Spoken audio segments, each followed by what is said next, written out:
finest analog horror. Old school, rough around the edges, and by every account, disturbing.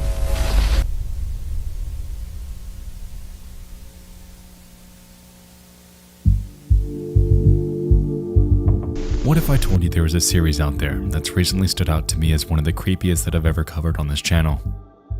What if I told you that it's nearly neck and neck in quality with the revered Local 58 that we know all too well?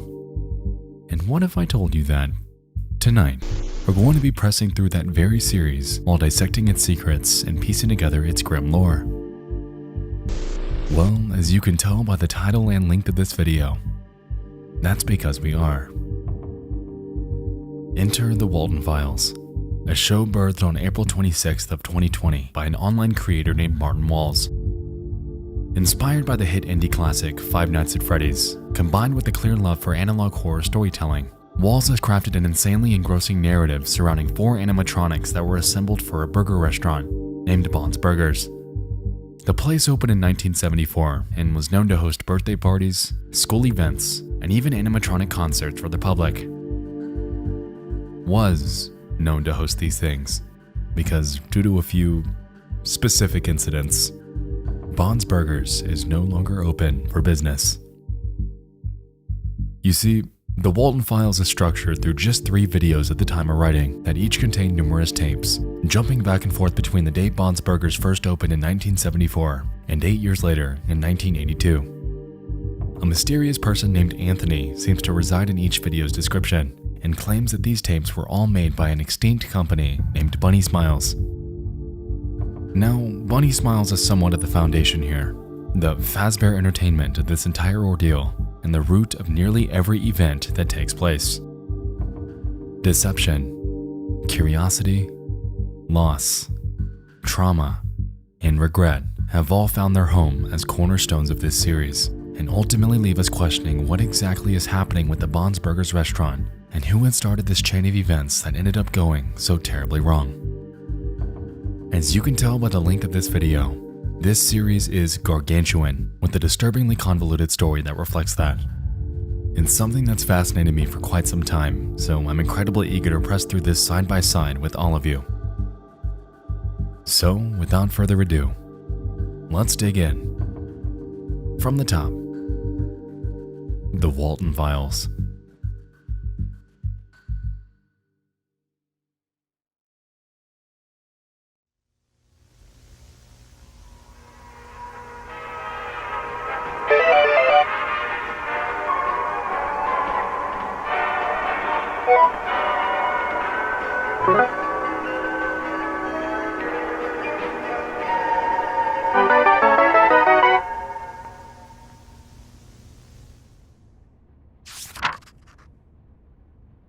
This is a compilation of tapes created by the already extinct Bunny Smiles company. I tried to get as much info as I could about what these tapes are, but all I could find was that they were handed to new employees back in 1974 to 1979, and the rest of them seemed to be recorded by a new facility caretaker in the year 1982. Hopefully I can find more soon. Anthony.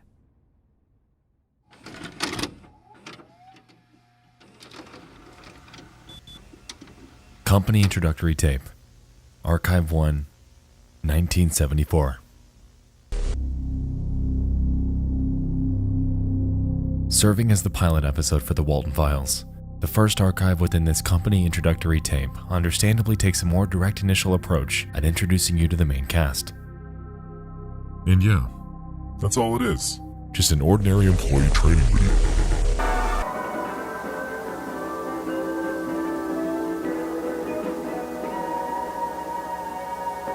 Hi, and welcome to the introductory tape to your new job at Bunny Smiles Incorporated.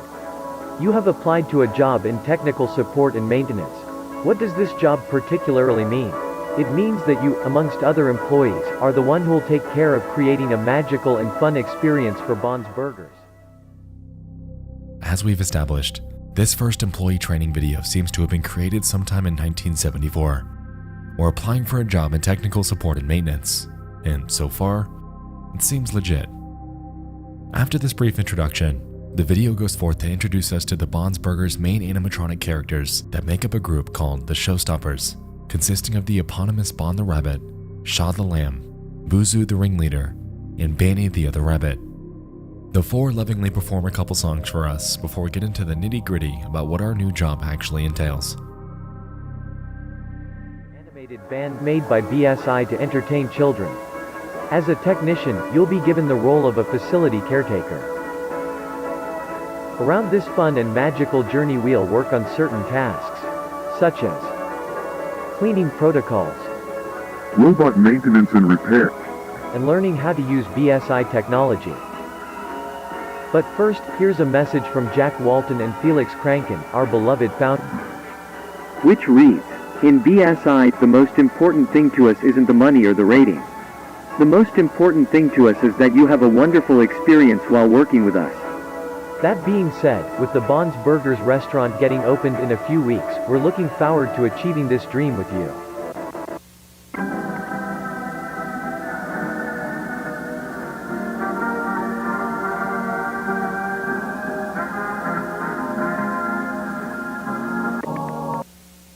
Alright, hold up. 1975, closed for good Bond's Burgers restaurant.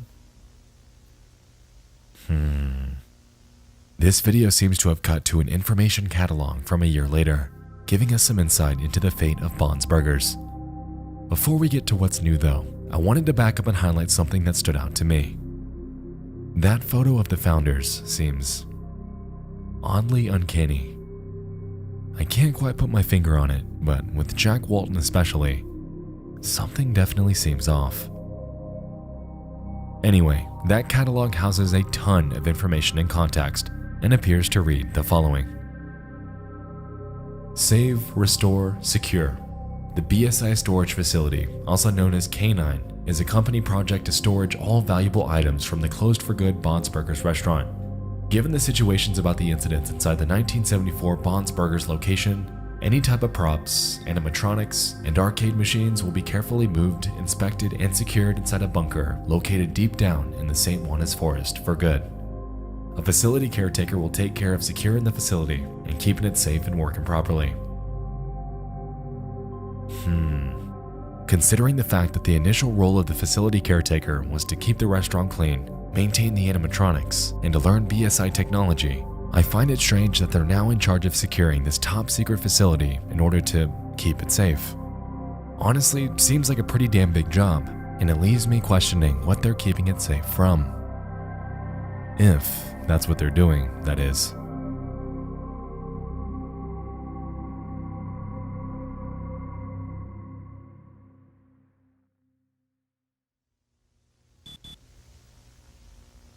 Archive 2, 1979.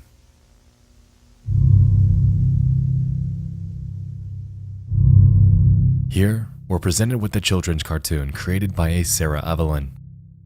It's titled Bond's Super Sleepover and appears to convey a night where little Bond the Rabbit had invited each animatronic's younger counterpart over for a night of movies and fun. Initially, everything seems fine. However, when the narrator begins running through the guest list, we're promptly informed that this cartoon is not what it seems. For this sleepover, he invited Shah, Buzu, and Billy. Let's check again in case we don't forget any guests. Bond invited Shah, Bozu, and... Hey, Jack, is that you? How are you, buddy? Good to see you. I didn't see you there, buddy. So this definitely didn't help the initial uncanniness of the original Jack Walton photo. Clearly he or someone he knows has inserted his face into these tapes, leaving us to wonder why this was done. After this, we get back to the main story, which involves little Bond eagerly preparing the movie for everyone to watch. Weirdly, the VHS has that same creepy Jack face on it, and when it actually starts to play, the TV merely shows the text, "Let me out of here." Interestingly, if we take a look around the TV set, we can notice something suspect. A pill bottle with the name Sophie Walten written on it. This will be important later, so let's keep this in mind. Later on, everyone heads to bed. We're able to observe each character snoozing away. However, little Bon seems to be awoken by something, making noise in the middle of the night.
Alright, so it seems that little Bon glitches into a cartoon depiction of Sophie Walten, the girl whose pills we saw earlier by the TV.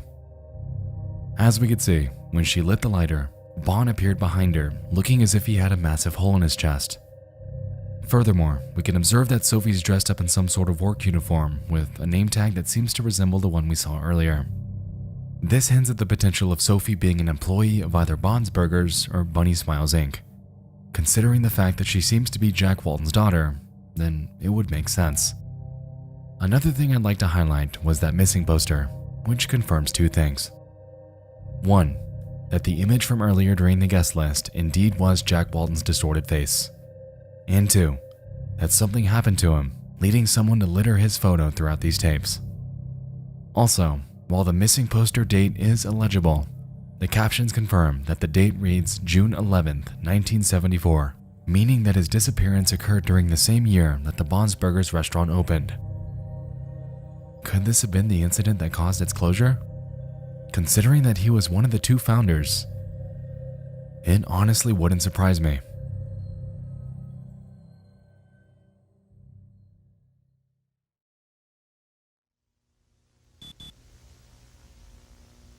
Archive 3. Taking place just after midnight on October 10th, we're heading down a forest trail. It's hard to make out on the video itself, but the person filming this can be heard in the background saying the following. So, this is the brand new caretaker for the old Bunny Smiles facility. I'm recording this because the company requires some type of archives for the work history, something like that. I honestly have no clue because I just started working here. I'm going there right now, but they gave me this weird location that's somewhere in this forest to work at. And I've been driving for 20 minutes, and I can't find the place. About a minute and a few video cuts later, they eventually make their way to that canine bunker. I'm not entirely sure why they have him working during the ass crack of night, but hey, let's hope they're making some overtime. Anyway, upon their arrival, they venture inside and observe the following. Chris told me this place had been working since about 78, 79, somewhere around then, and that was 4 years ago, I think. So chances are it's going to smell horrendous.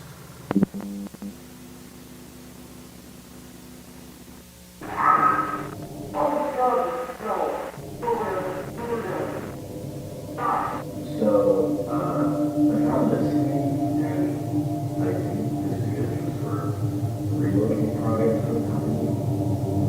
Although the dollar thing you got now, and those guys are asking their days. But, unfortunately, diagnostic control is right there.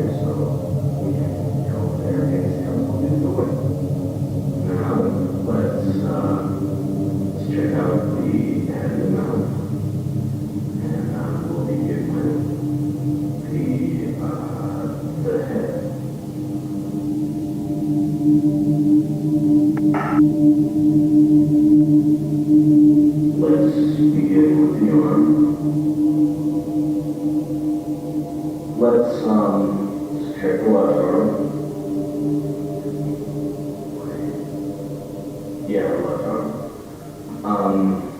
The left arm.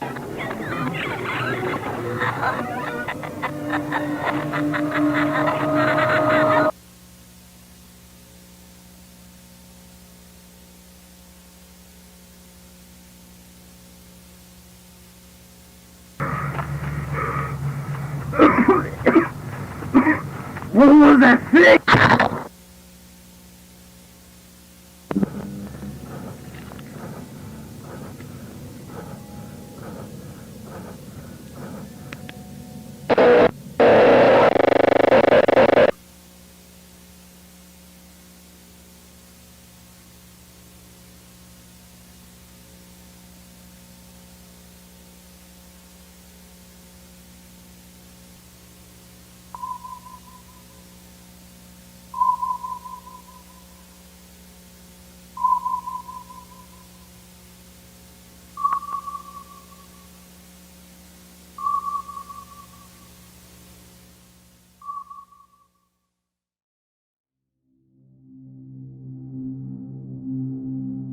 I can't feel anything. He thought I was her. Brian's paralyzed. He isn't dead. Yet. He thought I was her though. Is he referring to Sophie? Considering that she seemed to be dressed up in a work uniform that resembled Brian's, it would make sense, but that then leaves us wondering why. Why would Bond seemingly awaken and react so violently, mistaking another employee for what we can assume to be Sophie Walten? Why was he programmed to do this? Backing up to the beginning of that scene, we can overhear Brian talking about how the facility wasn't open for 3 or 4 years. For that entire length of time, the bunker was derelict and abandoned, banished to Mother Nature and forgotten. Interestingly, once he made it inside, we can recall that he made a passing reference to something called a relocate project that he claimed Bond would be good for. It seems that after this long hiatus, someone at Bunny Smiles made the call to open K9 back up, which I find a bit strange considering that the information catalog had claimed that it would be closed for good. For what reason they're reopening it though? I couldn't tell you at this point. But what I do know is considering the fact that Bond had chased Brian out of the facility, eventually catching up to him, mangling his entire body, and leaving him for dead. This so-called relocate project just might be the worst idea that Bunny Smiles has ever had. At least, as far as I know.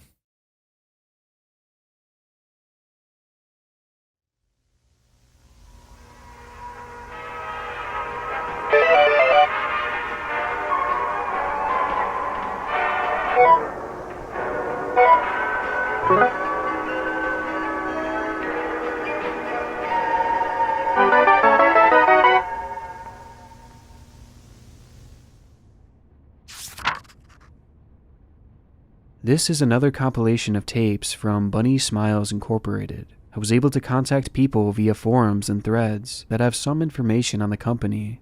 These tapes revolve around some relocation project that was being executed during the late 1970s. A BSI ex-employee mentioned that the tapes were really private and only a few people had copies of them. Once the company vanished in the early 80s, all tapes regarding the project were banned and destroyed. These are super rare, and I'm really lucky to have them.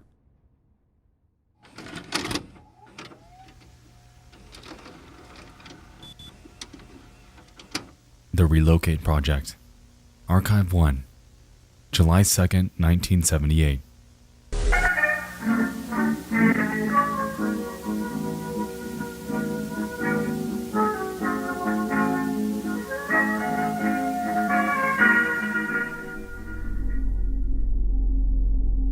The footage opens up with an informational segment about the closure of Bond's Burgers and the purpose of the Relocate Project.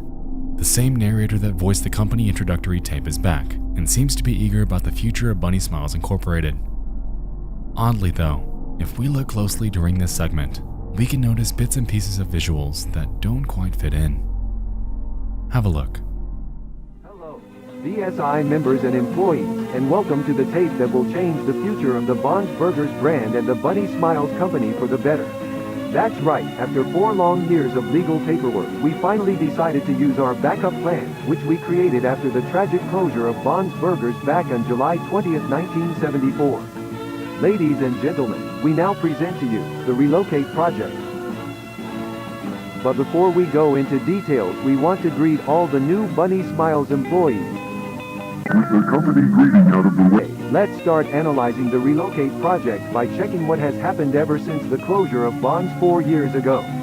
As many of you might have known from previous tapes, our beloved entertainers were safely secured in St. Juana's storage facility some months after the restaurant's closure.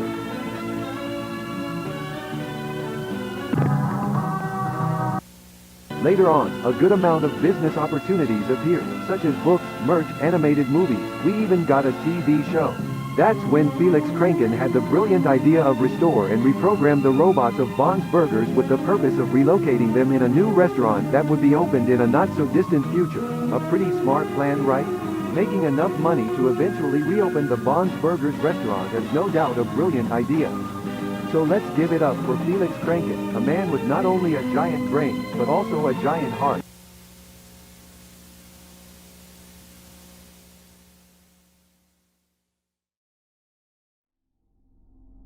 So clearly Jack Walton sunk his little tendrils into this tape as well, interrupting what seems like a self-aggrandizing segment about Felix Kranken.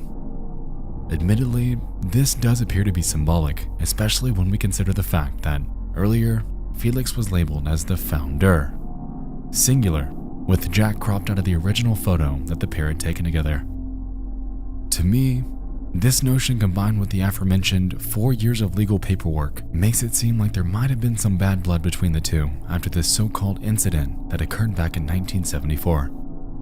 Further supporting this is the fact that when the Bond's Burgers merchandise is being shown, we can spot a VHS about the disappearance of Jack Walton hidden behind the others. And if we head back even further to the file section, we can spot something a bit odd. You see it?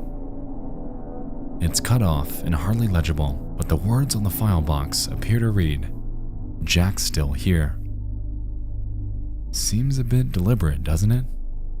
Given that these were so-called internal company tapes, that means that someone within Bunny Smiles knew something they probably shouldn't have when they were putting this footage together. So what actually happened to Jack? Considering the fact that the Relocate project appears to have been in planning since sometime in 1975, merely a year after his longtime friend and business co-founder went missing, to me, Felix Kranken is beginning to seem more and more suspicious as time goes on.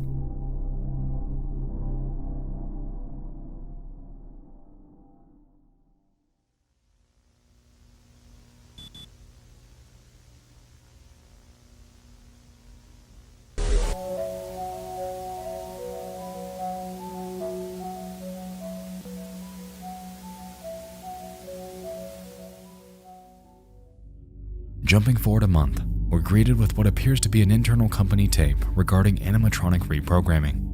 Banny appears on screen, and for this example, is used for these tests. The video initially shows their mouth opening and closing, with captions claiming that this is a so-called pre-relocate feature that requires checking since reprogramming could have affected this. Afterwards, they move on to a new Relocate Project exclusive, which involves blinking. Ominously, the captions claim that employees would always need to keep their eye sockets clean, which I find odd considering that they're mechanical. With what we know so far about Bond and what he did to Brian Stells, I do wonder if Banny's alive per se, in the same way. Anyway, after this brief test sequence, a distorted face becomes overlaid onto Banny's head, implying that they're either representative of a human counterpart, or that someone's locked within her somehow. Once this brief section passes, the video cuts to a top-down view of what appears to be the inside of Bond's Burgers, showing Banny helplessly trying to escape. The mighty rabbit needs to get out. The mighty rabbit needs to get out. The mighty rabbit needs to get out. The mighty rabbit needs to get out. The rabbit is starving. The rabbit is starving. The rabbit is starving. The rabbit is starving.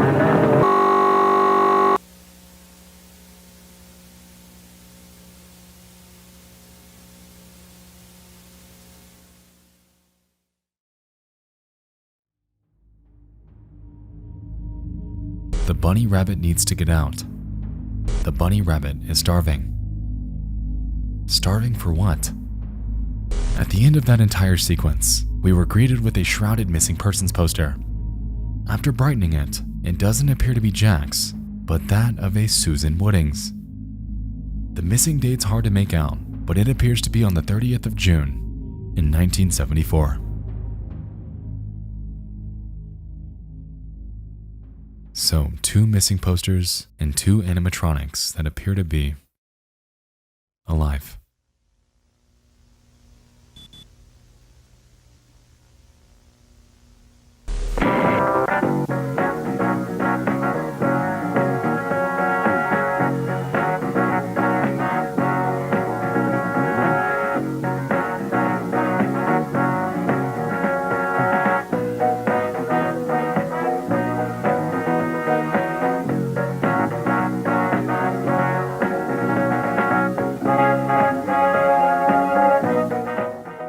And so we make our way to the new, updated, and revised technical support tape made specifically for the canine facility.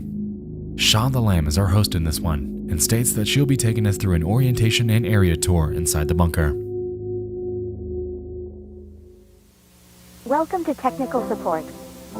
Today we will focus on the area tour and orientation inside K9, the Bunny Smiles storage facility. We recommend all facility caretakers to have all needed equipment in hand and to always wear the Bunny Smiles uniform.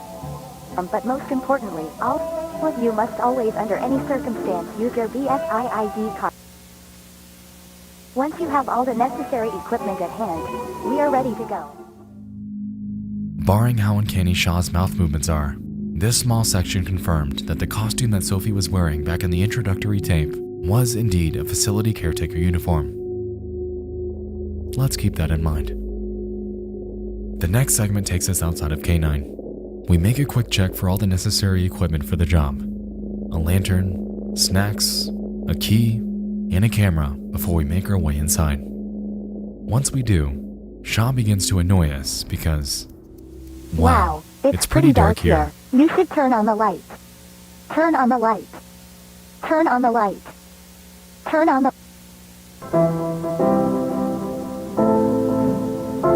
It's important to keep track of which rooms you enter. This place can be really tricky and you could get lost very easily.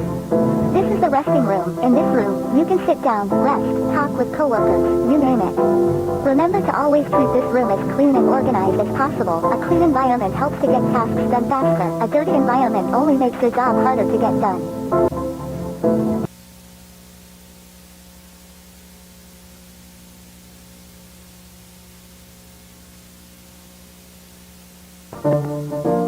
Alright, this is the main hall of the place. In front of you, you will find 3 doors. These are storage areas. The first door is used to save any kind of cleaning items and supplies. The second door is used to save a kind of prizes and merch that was available in a Bond's Burgers restaurant. The third door is used to hide... The third door is used to hide what, Shaw? The bodies? Yeah, anyway, so that silhouette, you saw that too? At this point, we have no context or clues about who that could be, but let's keep them in mind.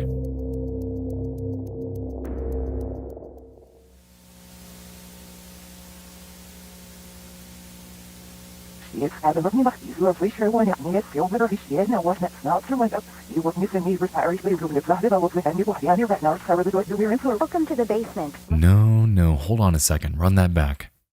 Backwards. Rosemary would go to the restaurant every night hoping that his beloved husband would reappear after being missing for weeks, but no response until one day she heard a voice saying, "I know where she is, Rosie," coming from the backstage. Interesting. Given the context, it's a no-brainer to assume that Rosemary is Jack's wife. The ending to that quote, though, implies that something lured her backstage. But what? Welcome to the basement. Right now, you are in the main storage area. As you can see, this is the room where we storage more important items such as stages, tables, arcade machines, and birthday props. Now, please follow me to the next door. In the Bond's Burgers restaurant. Remember to avoid touching or shining lights at our robots unless you are a facility technician. Now let's move on to the next room.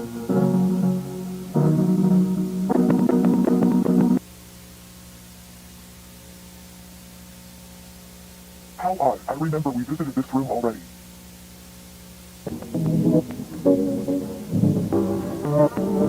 Sophie, where am I?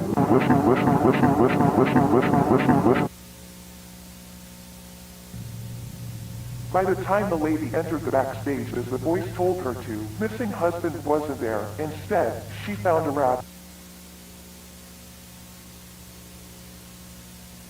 Rose broken will fix you. You will beautiful. You will beautiful. You will beautiful.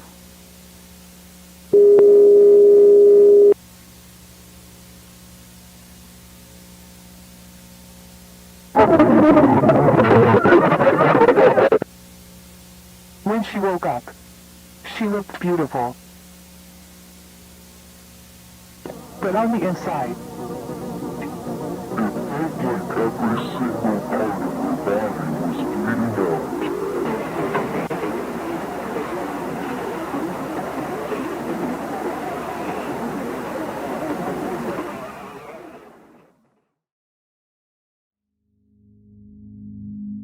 Alright, so what just happened there? Right after Shaw finished showing us the basement, we briefly see a photo of Bond and Shaw together, almost like they're a couple. Shaw appears to enter the backstage area, notifying us that only facility caretakers should be shining lights on the robots before leaving that room, only to make her way back to the basement. Afterward, she expresses confusion, claiming that we visited this room already, utters the words, "Sophie, where am I?" and then walks southbound once more into what appears to be that silhouette figure from earlier. We then see a cartoon version of what we can assume to be Rosemary, with a strange voice giving more context into that reversed audio from earlier. Instead of finding her husband, they claim, she found a rabbit. Bond, the rabbit. After claiming over and over that, "You will beautiful," and "You're broken, we'll fix you," Bond appears to dismember Rosemary before stuffing her corpse into Shaw's body. Shaw wakes up and expresses that she looked beautiful before we see yet another shrouded missing persons flyer. After brightening this one up, we can clearly see that it's for Rosemary Walten. July 19th, 1974. I'm beginning to see a pattern. Here, we have a poster for Rosemary, who we know was killed and stuffed into Shaw. Earlier, we witnessed one for a Susan Woodings, who appeared to possess Banny, and at the very beginning of the first episode, we saw one for Jack Walten. Considering that he's been missing this entire time, the fact that Bond was one of the first alive animatronics that we witnessed in this series, and the implications that came with that photo of Shaw and Bond, I'm starting to get the impression that the Jack Walten corpse is, in actuality, stuffed inside of Bond the Rabbit. This is, of course, just a theory, but it leads me to wonder, if it's true, who exactly did that? Let's move on.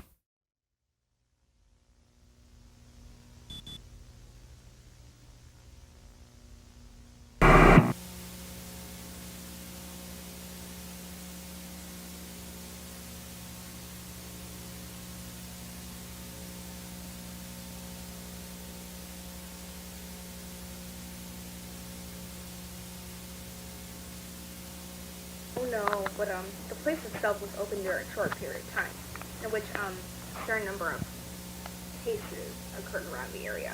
Huh, yeah. And there were complaints from... So this fourth tape involves the experience that 3 facility technicians had during a 3-day stay at K9. For the first part of this tape, we can overhear them gossiping in the background while they're getting their work done.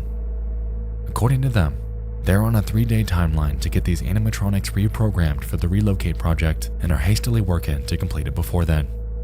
During their conversation, they discussed the fact that they overheard cases that occurred back at Bond's Burgers. Allegedly, the place played music from midnight to 2 to 3 in the morning and closed down after people reported screams from an adult woman inside.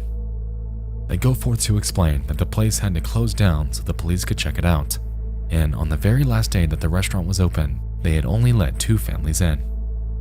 That day, the animatronics were missing, and all the curtains were closed. The next scene takes place 2 days later. Going by their conversation, they weren't able to get the robots pre-programmed due to what they described as highly damaged endoskeletons. And as a result, they declared their efforts a failure before getting ready for their last night of rest in this facility. But Ashley wasn't quite ready to pack it up. She begins inquiring on the small key that they were told to bring with their other supplies and how it doesn't seem to have a purpose. Everyone else discounts her curiosity, and they all head to bed. Well, except Ashley. She grabs the camera and sets out to explore, finding her way to a door labeled Back Doors. After realizing that her key fits the lock, she heads back there to ease her curiosity.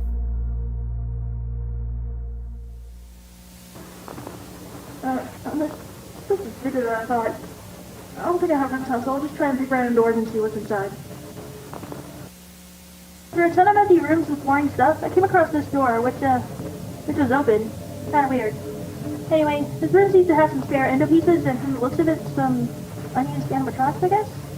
I won't go into detail about what I find, since I'm in a rush, of course, and this room number 26 or 27, I think. As you can see here, there are some spare heads. Nothing I'm interested in, to be honest.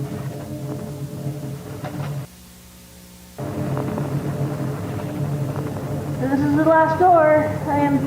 I've never seen this clown thing before. It's really, like, there's absolutely no way I'm getting close to that thing. I'll probably wait till you guys see this video and come down here with me so we can take a close. I found this. I'm pretty sure that clown thing had a cassette player installed. So I guess I'll have to be brave and try and see what this whole thing is. I don't really know why this dude has a cassette player thing installed. But my guess is that it's used for birthday parties, like, you know, play a customized tape or something? I don't know. But we're about to find out.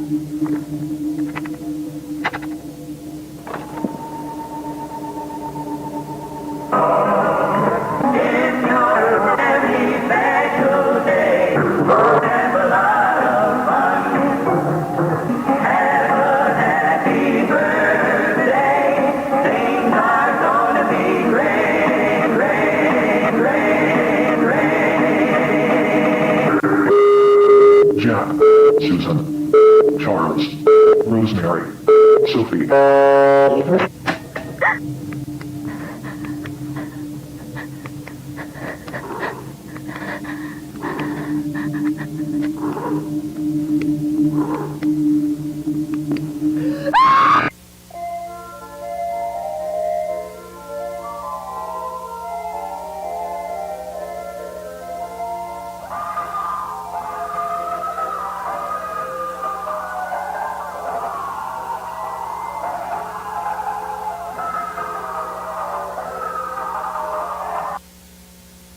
Hello, I'm Billy, the funny movie clown.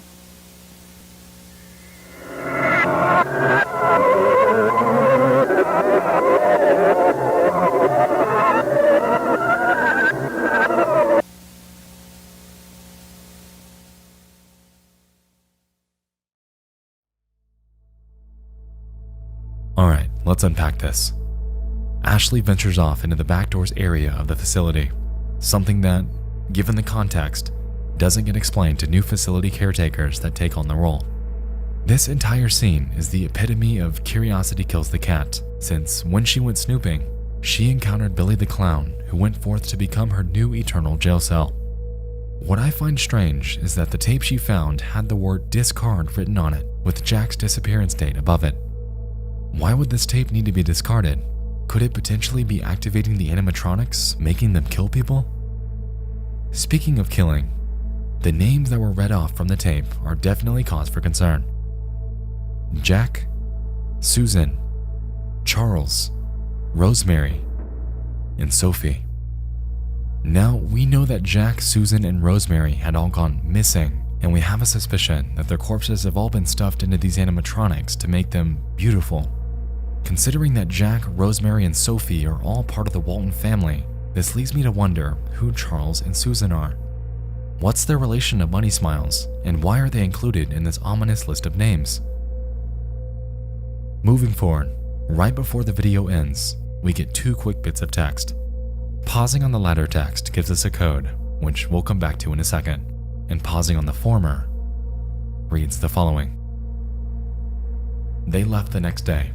They thought Ashley left early, but she was in the back doors, screaming as much as she could, but no one heard the screams. The following days, the caretakers would complain about an awful smell coming from the back doors. Company decided to shut down the facility until new advice. The relocate project was unsuccessful. Ashley is still there, but she's not screaming anymore. She saw something she wasn't supposed to see, and now she's beautiful. Admittedly, this really drives home just how large the canine facility is. Ashley was left there, screaming for help, while Bond presumably injured her so badly that she couldn't fight back. And nobody heard her. Nobody noticed she was gone. At least, until the smell of her rotting corpse within Billy filled the air days later. And so it appears that we now have 4 victims. Jack, Susan, Rosemary, and now Ashley. 4 victims, 4 animatronics, and a whole bunch of talk about becoming beautiful. Now back to that code. You know what it is. A YouTube link. So let's head there.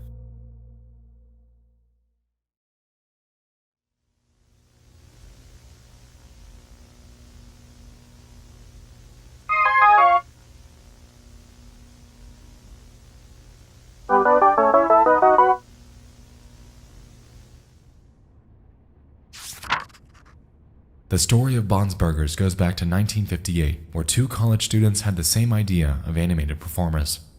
Their names were Jack Walten and Felix Kranken.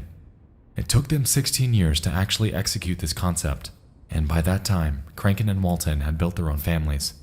Felix married a beautiful lady, and Walten was not only a great husband, but also the happy father of 3 beautiful children.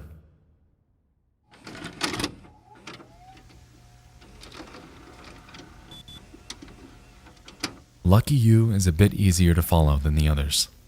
It's 1 tape with 1 archive.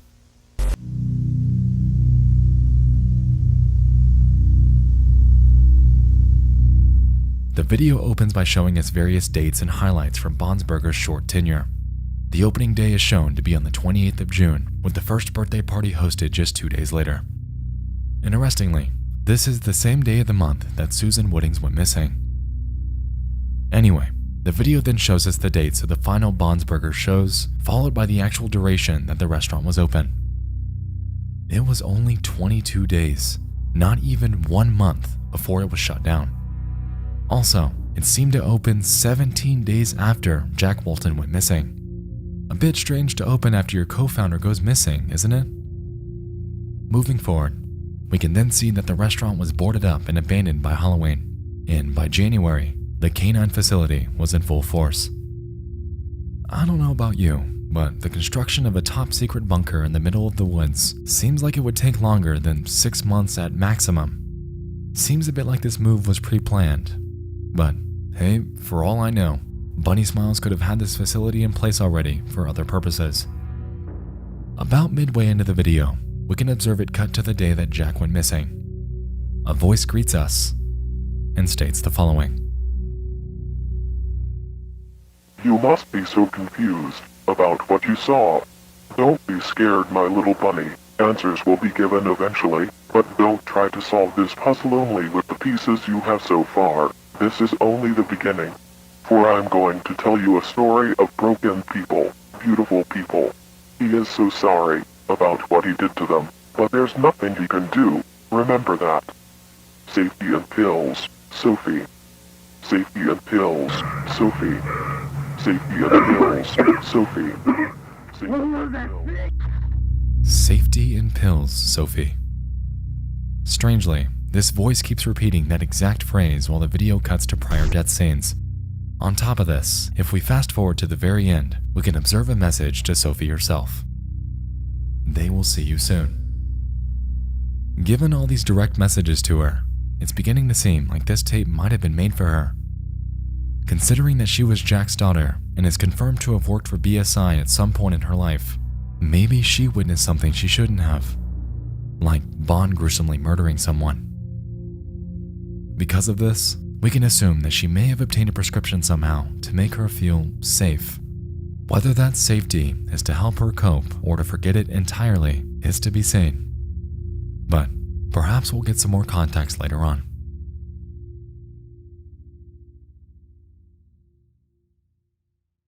I just wonder why they're so prevalent.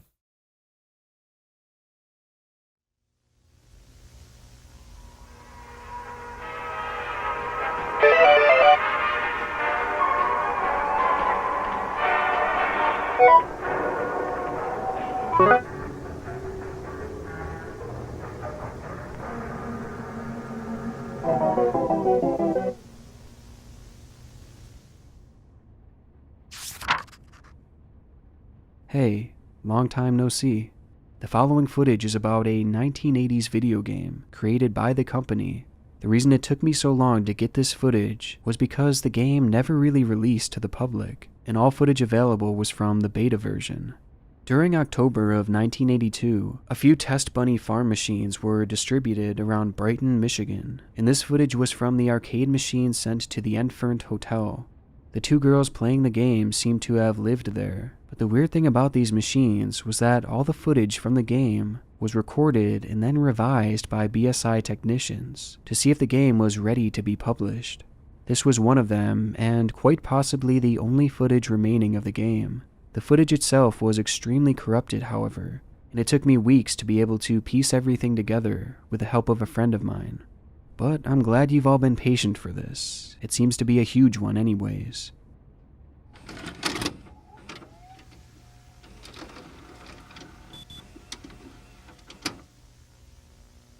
Bunny Farm.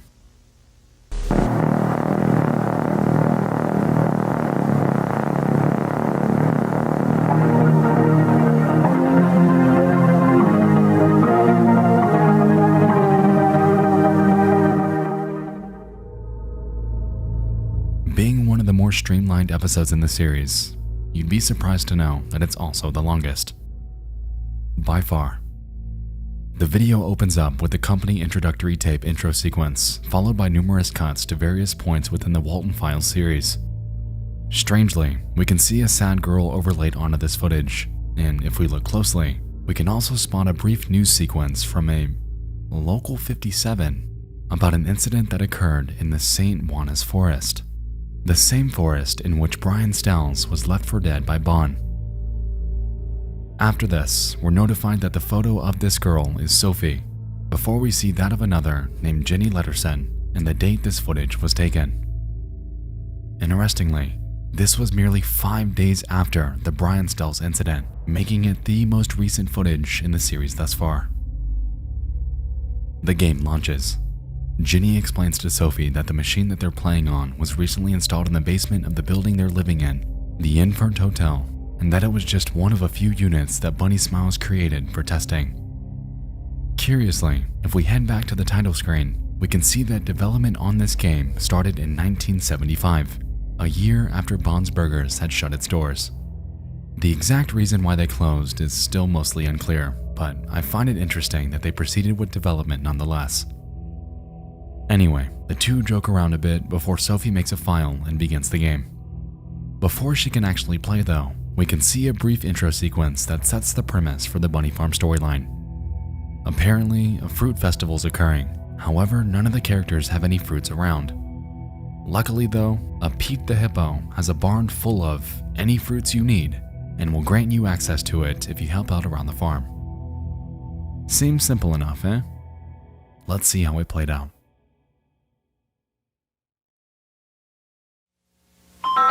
Pete the Hippo. You know, something I like about the game is the artwork. I don't know why, but there's something about it that seems, really familiar to me. Huh. Right, I should show you the controls so you don't have a hard time playing later on. Alright. Okay, so you use this thing to move around. Okay. And you use these buttons to interact with stuff. Yeah. Apples. Yeah, I played this game for a while a few days ago, and So here, Ginny explains to Sophie that the game's super unfinished, hammering home its potential for glitches and bugs. Strangely though, Sophie seems to be unaware of anything she's doing or who the characters even are in this game, which I find incredibly suspect considering that she worked for BSI in some capacity and is one of the founder's daughters. You would think that if her father were to go missing after having pretty substantial involvement with Bond's Burgers, that she'd at least acknowledge their existence. It's like she doesn't even know them, like she's forgotten everything and shut it out completely. I just wonder if something might have helped with that. Interestingly, a few moments later, Sophie puts these suspicions to bed, making passing references to the pills that we've seen throughout the previous tapes. Yeah. Thing is, the pills have been making me forget a lot of stuff from my teenage years and my childhood, and I started taking them for a reason, but I really don't want to think about it. So her memory's confirmed to be suppressed, but that opens an entirely new door of questions. Like, remember that phrase Shaw spit out in the Relocate Project tape? Remember how out of place it was? Sophie, where am I?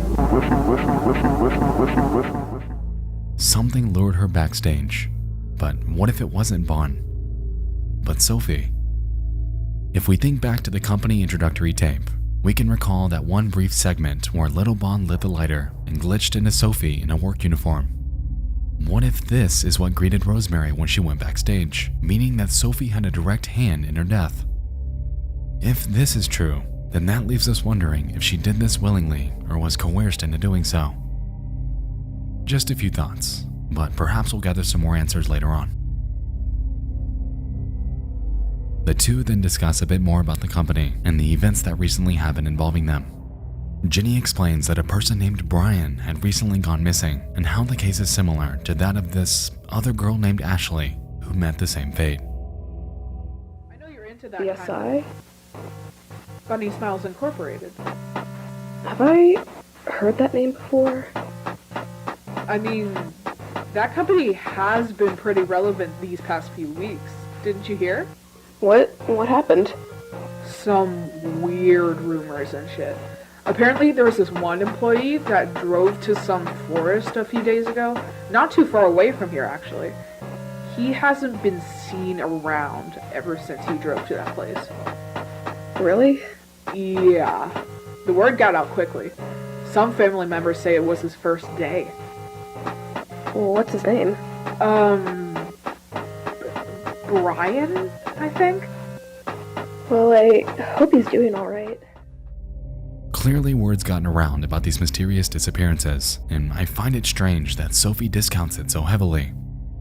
I don't know, if I were to be playing a game that were tied to so many peculiar incidents, I'd be a bit apprehensive. But that's just me. After this, Ginny then claims that she needs to head out to finish a paper, leaving Sophie alone in the basement to play the game herself. Alright, first we need to get the party hats. They should be in the Alright, good track. Now we need... On this. Is that clear even there? Alright, how do I...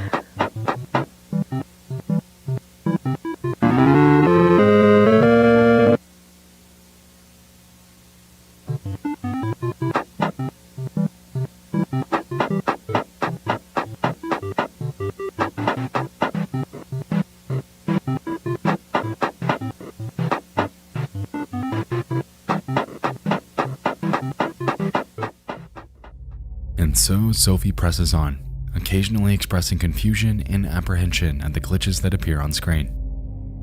It weirds her out, but it doesn't stop her. Anyway, she eventually makes her way to the end of Billy the Clown's level and plays a game of tic-tac-toe. After beating him at it, Jack's face appears before the game begins to glitch out, showing Ashley's mutilated face within the Billy character.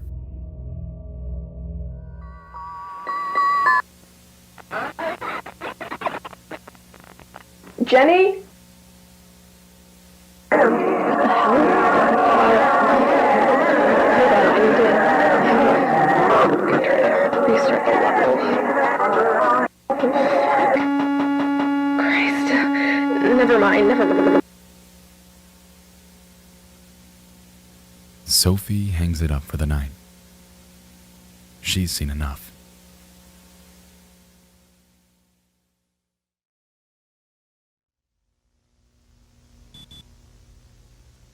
One night later.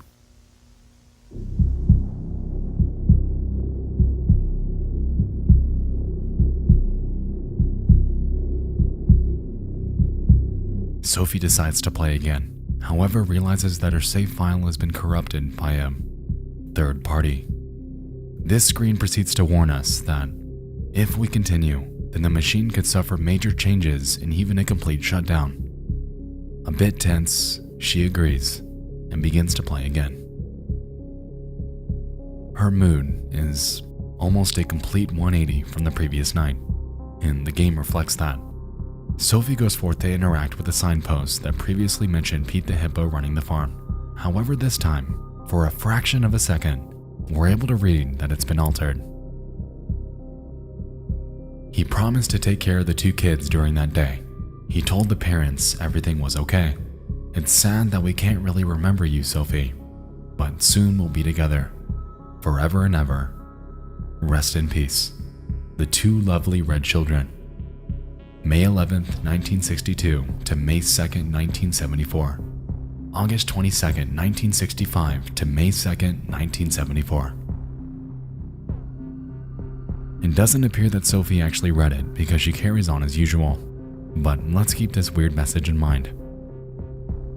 A few moments later, she begins Banny's game called Hippo House.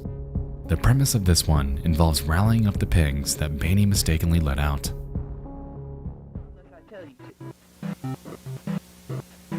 Wouldn't it be funny if I opened the cage? I think it would be really funny. I think it would be really, really funny. Yeah, I think I'm gonna open the cage now. Yeah.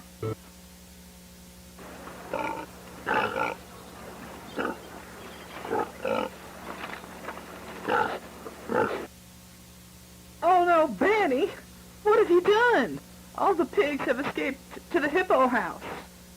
Banny, you dumb bunny. I'm sorry. I was just trying to help. And so we carry on to solve this problem. Thanks, Banny. You bunny.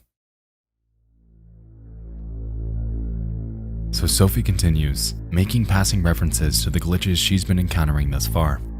She mentions how it seems like the faces she's seeing in the game are trying to talk to her somehow, before the game cuts out, playing the following recording from Susan Woodings.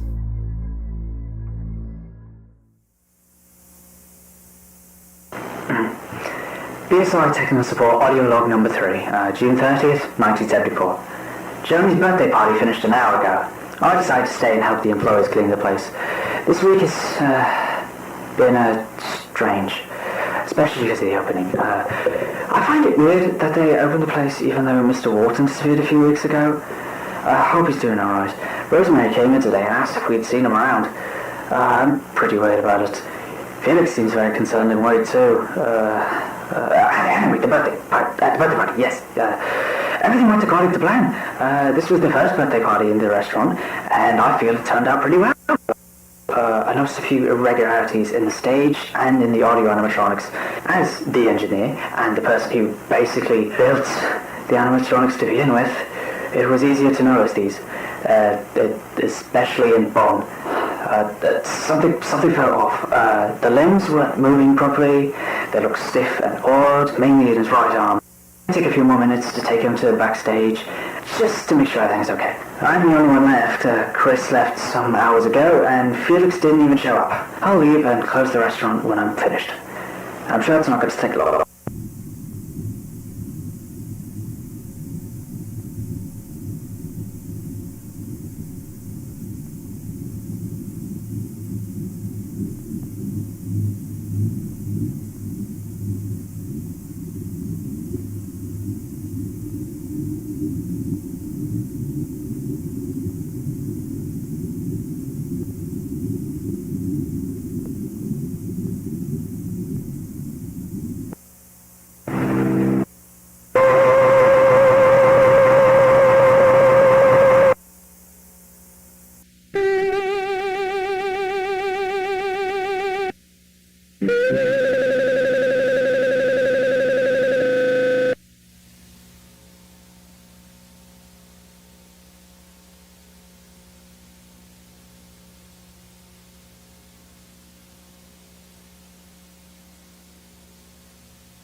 Given what we just watched, we're able to establish the connection between Susan Woodings and the BSI animatronics.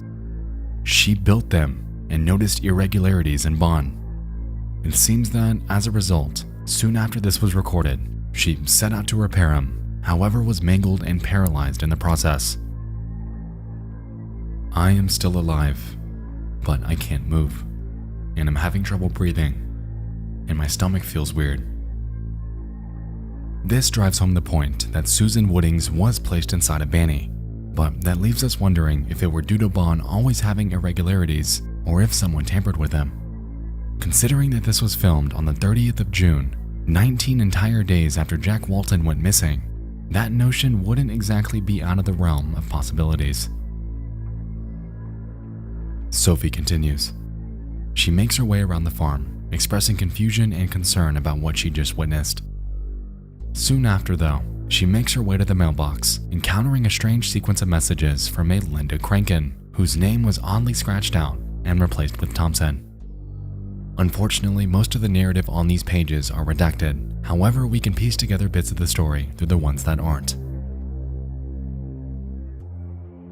October 30th, 1964.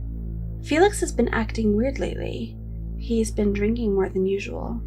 I'm very worried about him. I don't know what to do. August 23rd, 1965. I know I haven't talked here as much as I used to. This month has been so crazy. I moved in with Felix last week. He was very happy about it. Yesterday, Jack and Rose had their third child, a little girl. Her name is Molly Walten. Jack and Felix have been pitching up the restaurant idea with a company that's interested in the project. The name Cyberfun Tech. December 26th, 1970. Christmas was nice. They built a doll, a gray rabbit, for Ed and Molly. Molly named it Rocket. Felix drank a lot yesterday. This has been a problem for a while. He's a good person, but he doesn't want to address this. It's getting worse and worse, but he doesn't notice. He feels bad about it, but doesn't try to change. January 3rd, 1973. It's getting worse. He's so submerged with their project that he doesn't realize how much damage he's doing to himself, how much damage he's doing to me. He keeps going places only to drink. Sometimes he even stays at the warehouse for the sole purpose of drinking. He doesn't listen. He never listens. I don't know what to do. May 2nd, 1974. Dear Felix, by the time you're reading this, I shouldn't be home. I know you're confused. I'm confused too. What you said to me last week hurt me a lot, but it opened my eyes. Hopefully, this opens your eyes too. Our relationship isn't healthy. It never was. I'm leaving Brighton this morning. You're in the warehouse with Jack and the others as I'm writing this. By the time you're reading this, I'll already be in Hurricane. I know you were busy today doing Jack a favor. Something related to a school party. I can't remember, but please go there when you have the time. As for me, I'll try to build my own life while I still can. And you should do that too. I love you. Goodbye, Linda. Here, we gain our first bit of insight into the backstory of Felix Crankin, someone we've had our suspicions about from the very beginning. As it turns out, he struggled with alcoholism, ultimately leading to the separation between him and his now ex-wife, Linda Thompson. On top of drinking, allegedly Felix was overworking himself, causing damage to not only himself, but to those around him.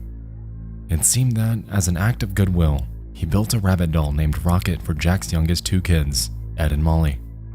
Keep these names in mind as they'll be important shortly. Moving onward, Sophie eventually makes her way to Buzu the Ringleader's minigame, called Lily's Birthday.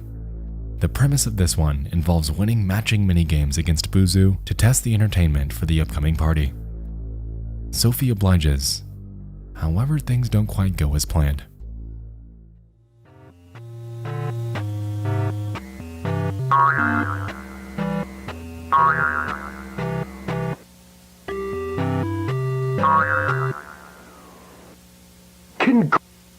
Congratulations!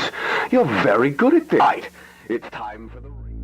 The next minigame after this is called Spot the Difference, and is pretty self-explanatory. After a few rounds though, the game glitches, displaying the... Actually, I'll just let you experience it on your own.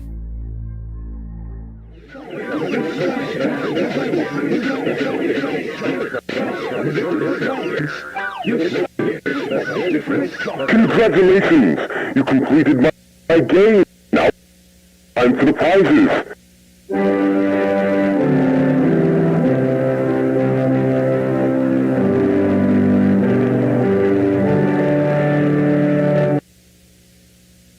Missing 0714, missing 0714, missing 0714, missing 0714, missing 07.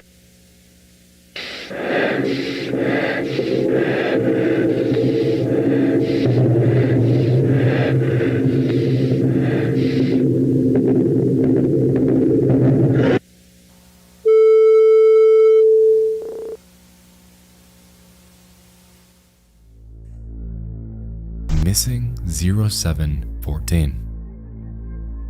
It seems to me that the face in that game isn't actually Jack Walten like I initially assumed, since for him, he went missing on the 11th of June, not the 14th of July. With this in mind, if we think back to the end of the Relocate Project video, the names on that list were Jack, Susan, Charles, Rosemary, Sophie. So we know that this isn't Jack or Sophie, and we also know that Susan and Rosemary's corpses are stuffed inside other animatronics. The only name remaining is Charles, leaving me to wonder how they're related to BSI or anyone in this entire saga at all. Anyway, back to the farm. Sophie continues.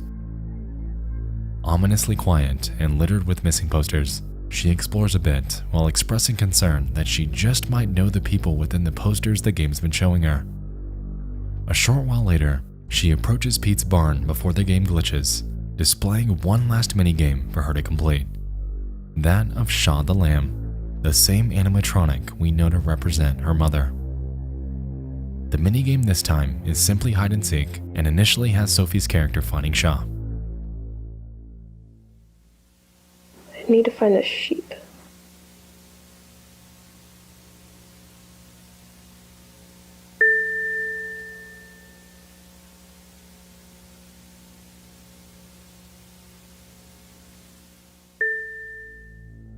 After she eventually finds her, we can observe the game switch sides to where Sophie's the one hiding.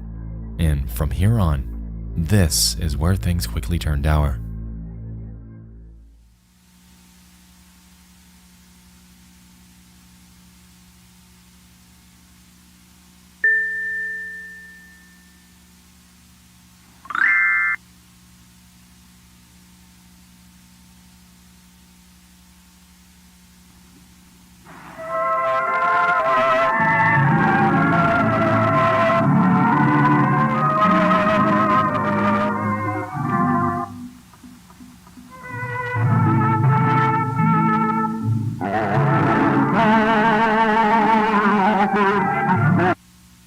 Am I still beautiful to you?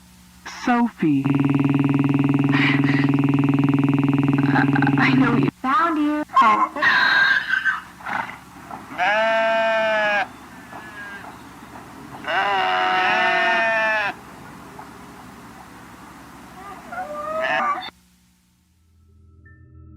As we could see, when Shaw approached us, the screen cut to what I'm assuming to be the night that Rosemary went missing, with the text reading, "I know where he is, Rosie.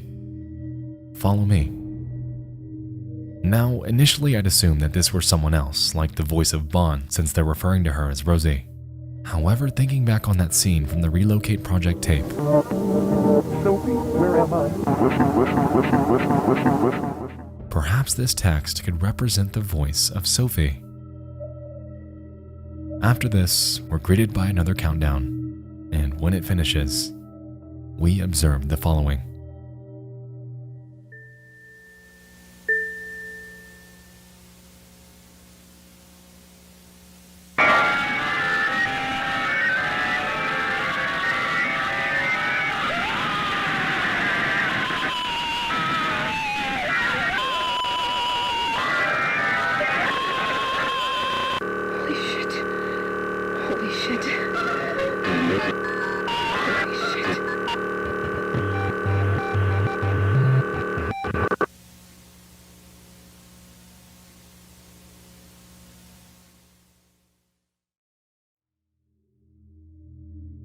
It seems to me that that entire section represented the night that Rosemary Walten went missing through the eyes of Sophie. With the bloody Shaw animatronic right up in our face, screaming and pleading for mercy, it really seems like we're experiencing things in first person. This scene is undisputably traumatic, and witnessing something like this would undoubtedly leave someone scarred for life.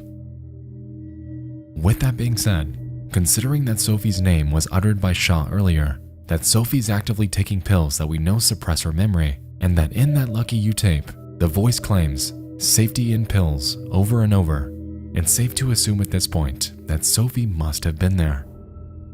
And so the question remains, did she willingly lure her mother back there, or was she forced to? Jumping forward, we witness a gray bear character emerging from their so-called fountain of memories. Sophie goes forth to ask who they are, to which they respond by drawing the following picture. After this, the game glitches once more and the bear vanishes. A few seconds later though, we're greeted with the picture of a house labeled May 2nd, 1974, and on the doorstep, 2 children. Sophie claims to remember it. That's my old house. Hey, Bob. I'm so glad you're here to help me clean the code base. All that's left to do is just...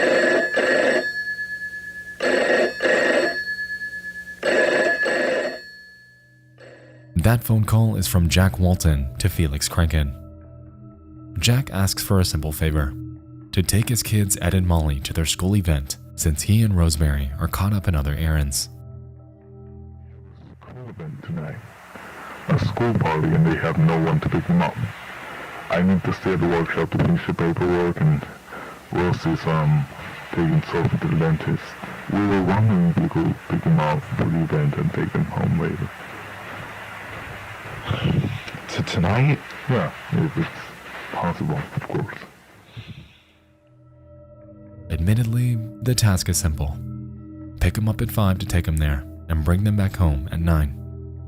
Reluctant, Felix agrees before the call ends. And so, the game leaves us back in the farm area once more. After poking around a bit, Sophie eventually encounters the 2 red children, and upon interacting with them, we gain a bit more context about the night of that favor.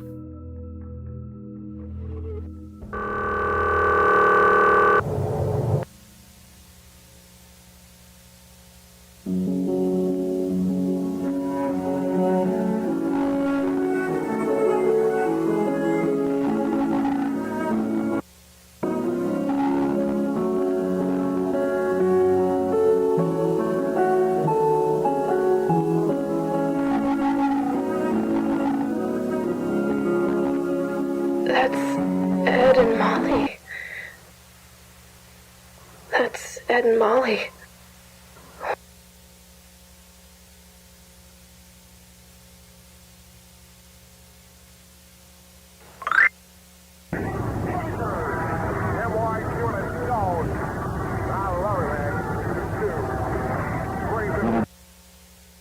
After this brief segment, we begin playing in the school at what appears to be 9:37 p.m. Rocket approaches us and says to follow. After exploring a bit, we eventually glitch through a wall and become those 2 kids who, surprisingly, have not been picked up yet. Soon after, we encounter Rocket and are shown a scene involving the 2 kids expressing that they're ready to leave since the school looks creepy at night. "Where's Uncle Felix?" they claim. And so we set out to find him.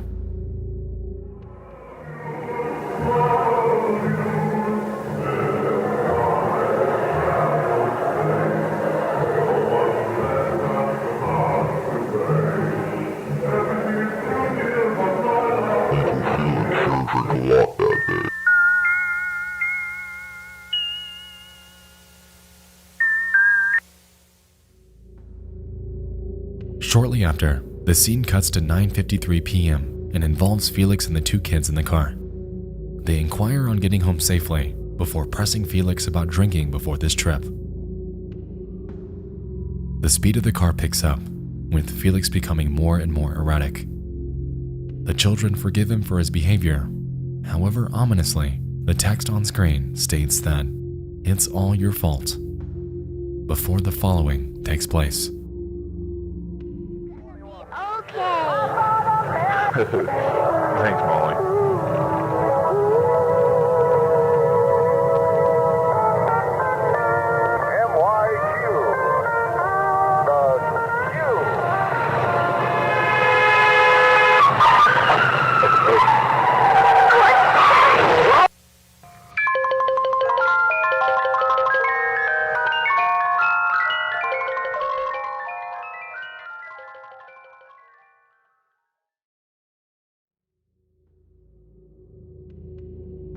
Now, I believe this, right here, marks the beginning of the end of the relationship between Jack and Felix. Jack's children were killed, and it was due to Felix's own irresponsibility in getting them home safely. Even more bizarrely, soon after this bad ending sequence plays out, we can observe a scene with Rocket the Rabbit in the woods, with the voice ominously claiming that they didn't go home that night. He buried them here. He was too scared, but they found a way out eventually.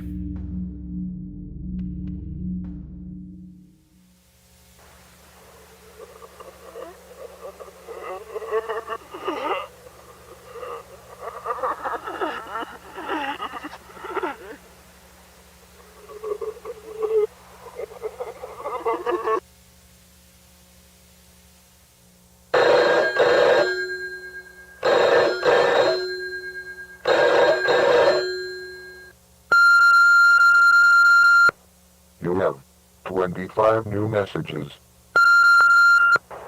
Felix, pick up the phone. Now, I need you to pick up the phone. It's been 3 hours since I told you to get Ed and Molly home.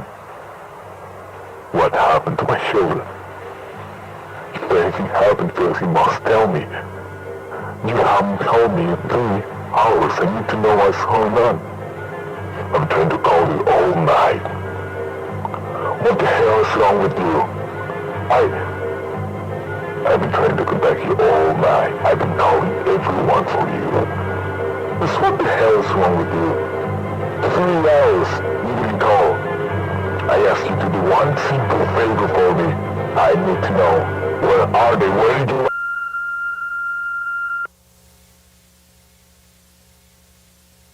And to cap off this last entry in the Walten Files saga, we're left with a message. But that's not all, is it? There's still something you forgot to remember. They've been waiting for you. Before we're greeted with 4 animatronics. Benny, Buzu, Shah, Bon.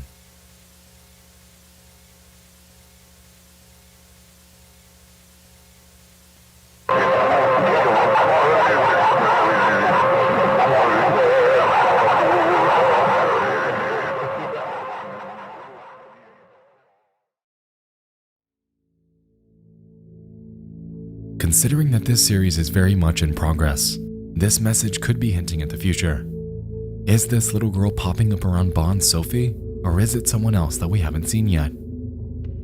For all we know, this could even be some sort of warning, given that, so far, this game's done nothing but help Sophie remember the past that she's been forced to forget.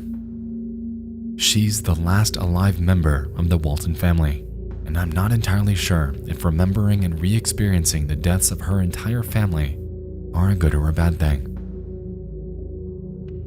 It looks like we'll have to see.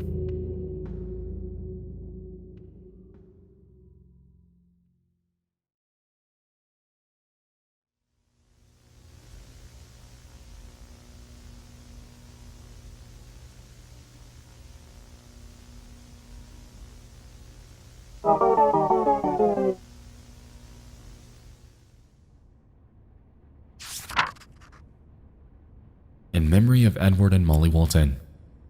Ed and Molly died Thursday, May 2nd, 1974, in a fatal car accident. They were leaving a party made by their school to celebrate spring. Jack Walten couldn't take his kids to the celebration because of work. A friend of Mr. Walten would take the kids instead. On the way back home, Jack's friend was driving in questionable conditions, thus crashing his car near the road next to the St. Juanas forest. Instantly, both Edward and Molly's lives were taken. You will be remembered, our little angels, our little red children.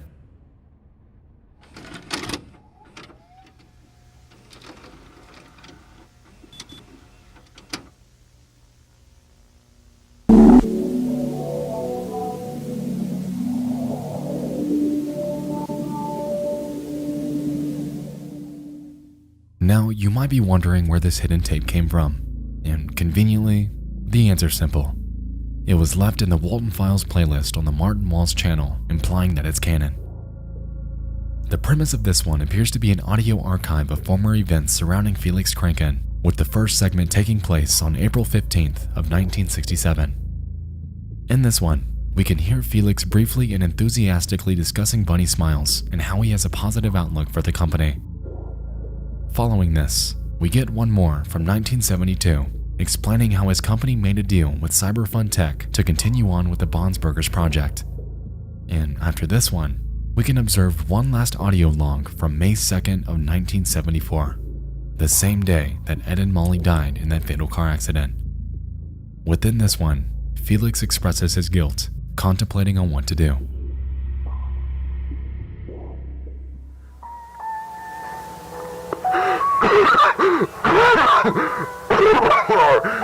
Alright, messed up. It's been so long since I last used one of these. Last time I used this, I was driving in the same conditions. I messed up. I have a problem.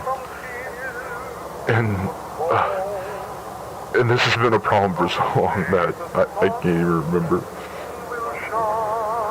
The first time I got drunk, I don't remember most stuff.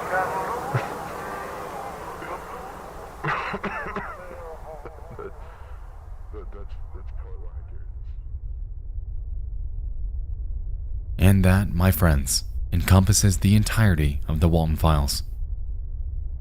Dark, complex, disturbing. So, in review, this entire series appears to revolve around Jack's eldest daughter, Sophie Walten.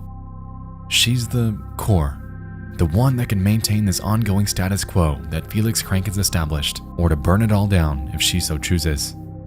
She was born into a family of 3, with her mother being Rosemary and her father being the elusive Jack. A few years later, 2 more siblings named Ed and Molly would be born into their family.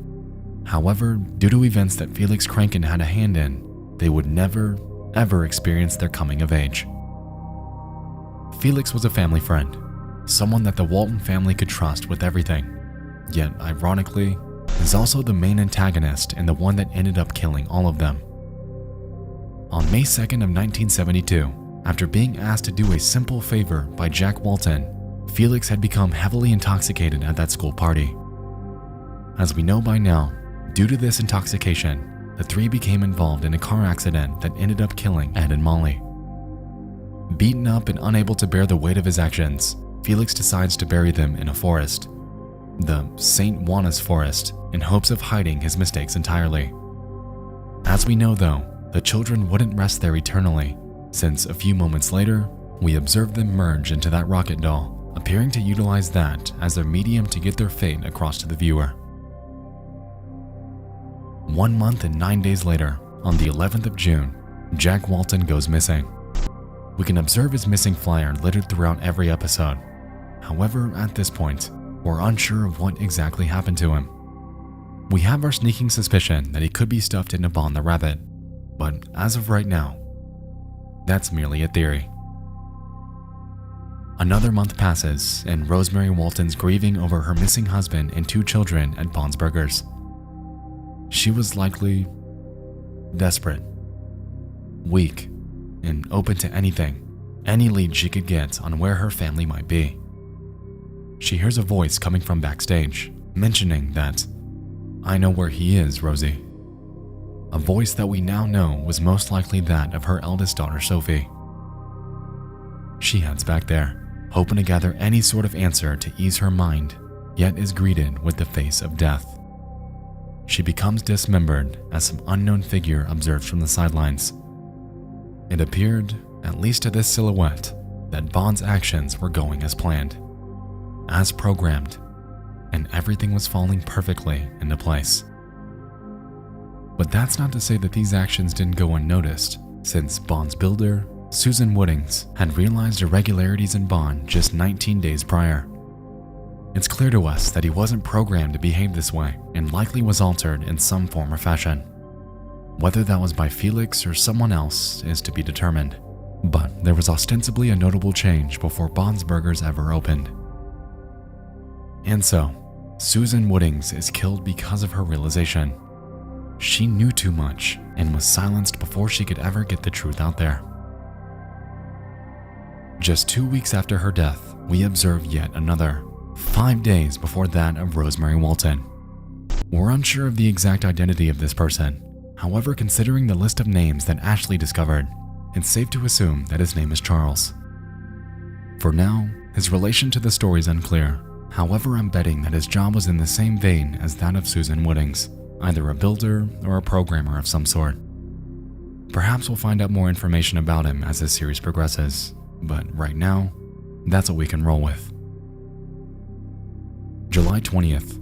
Bond's Burgers closes after people reported screams that they heard around 2 a.m. Given the fact that Rosemary Walten was killed on July 19th, it's safe to assume that these screams were most likely her. It seems to me that due to the attention that the restaurant was getting, Felix decided to pull the plug on Bond's Burgers, storing every animatronic inside a top-secret facility in the St. Juanas forest. He likely placed it there because that's where Jack's 2 children died and were buried. Either he built it over the spot where he buried them, or placed it nearby so we could check up on it whenever he was working. These are, of course, just theories. However, I think it makes a bit of sense. Anyway, it seems that Felix, from the very beginning, had always planned to reopen Bond's Burgers, moving forward with the past quite literally buried behind him.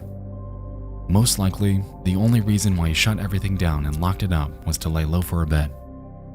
To let it all pass. And when people moved on, to bring it right back. 4 years later, and the relocate project is finally in full swing.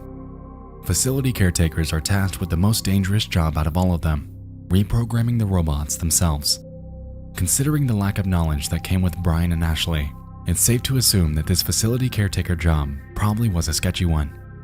They likely received little to no orientation, no tours, and no heads up on what their supplies were actually intended for. Personally, I think that the extent of their training was to simply watch the numerous BSI tapes. Watch the company introductory tape to learn about Bond's Burgers. Watch the numerous archives within the Relocate project to become acquainted with our new mission, and listen to Shaw as she gives you a virtual tour of K9. Because, you know, there's no way in hell that any higher-ups are risking their lives for this. That's what the facility caretakers are for, of course. And so, after all of this is said and done, we're left with one. Sophie Walten. Someone that we know was convinced to take a set of pills to forget that her family had ever existed. And this is where our mystery continues. To me, I really believe that Felix had a hand in suppressing her memories. He just couldn't stomach it. He couldn't kill her. Why? Well, at this point we're unsure, but it's safe to say that he's had numerous chances after the fact, yet didn't. And so, with Sophie, after the rapid succession of major losses in her life, she likely didn't know where to turn. She was lost and was plummeting into an ever-darkening mindset due to the onslaught of tragedies she's had to endure. Felix noticed this, and to shut her up, he likely decided to bring her under his wing since he's Uncle Felix, remember? He gives her a job at Bond's Burgers to keep her busy, pushes her to obtain a prescription that he likely claimed would help, made her watch these so-called internal BSI tapes that were littered with hypnotic vernacular. Safety and pills, Sophie. Safety of kills Sophie. And convinced her that, eventually, it would all go away. And it did. It did all go away. To me, that list of names now seems like it was some sort of a hit list. Just one piece in a breadcrumb trail that Felix was trying to bury. He wanted to move on from this entirely. He continued with the Bonsburgers project years into the future, touting himself as the only founder of the company, quite literally cutting any mention of Jack Walten out of ever existing. The thing is, though, is that whoever created these tapes knows something. They want Sophie to remember, and now that she has, at least as of October 16th of 1982, it leaves us to wonder if she'll be next in line to meet her demise at the hands of Felix Kranken's reprogrammed animatronics. Just like that ominous facility caretaker key, Sophie's left as the sole survivor, and sort of a key herself that can open and expose the metaphorical backdoors into Felix Kranken's secrets. Doing this would allow her to finally expose his wrongdoings, ultimately leading to much needed accountability for everything that he did to her family.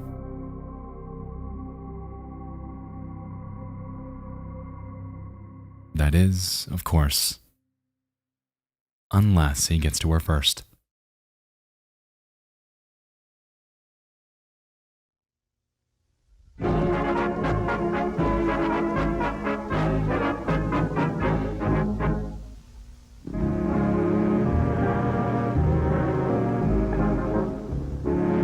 Loss, betrayal, suppression, curiosity, and death. These are the major cornerstones of the Walten Files tapes, something that I've become absolutely enthralled by in recent months. It's been quite a while since I've seen a series this well constructed, and I'm immensely eager to see how each lingering question becomes answered. Like, how did Bond become violent to begin with? Who's putting Jack's face into these tapes? What actually was the fate of Jack Walten anyway? Where the hell does Anthony fit into all this? And will Felix Kranken ever answer for the murder cover-up of nearly the entire Walten family? As it stands, and considering that there are more episodes planned, it looks like only time will tell. When these videos do come out though, you can bet your ass that I'll be dropping everything to tune in. And when the time is right, you know that I'll be back. And I'll be ready for part 2. Twilight soon will fade. I'll meet you at the masquerade, while our hearts are swinging to violin singing till dawn. Ladies dressed in jade, hold me tight at the masquerade. If the music halts here, then my heart will waltz here right on. 12 o'clock is chiming on the clock up above. Now if you unmask your heart, I love you, love you. Midnight shadows fade, no one's left at the masquerade. Everything is through, dear, but my love for you, dear, lives on.